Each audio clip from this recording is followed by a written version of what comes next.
మనం కర్మ సిద్ధాంతాన్ని నమ్ముతాం.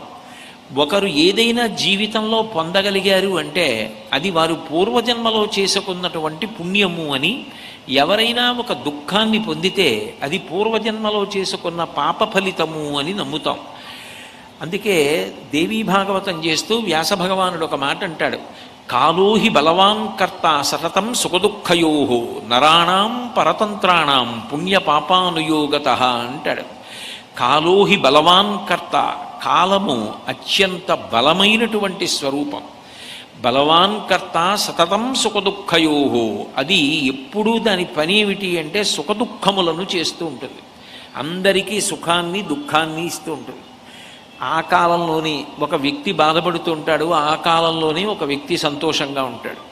ఒక వ్యక్తి సంతోషంగా ఉన్నాడు అన్నా, ఒక వ్యక్తి దుఃఖాన్ని పొందాడు అన్నా, కాలము అంటే ఈశ్వర స్వరూపం. అటువంటి కాలాన్ని పక్షపాతంతో ప్రవర్తిస్తోంది అని నింద చెయ్యకూడదు. ఎందుకని అంటే కాలం మనకు పక్షపాతం ఏముంటుంది? కాల కలయతామహం అంటాడు కృష్ణ భగవానుడు భగవద్గీతలో. కాలము సాక్షాత్తు పరమేశ్వర స్వరూపం. అందుకే పరమేశ్వరుణ్ణి ఎట్లా మనం శాసించలేమో కాలాన్ని కూడా శాసించలేం.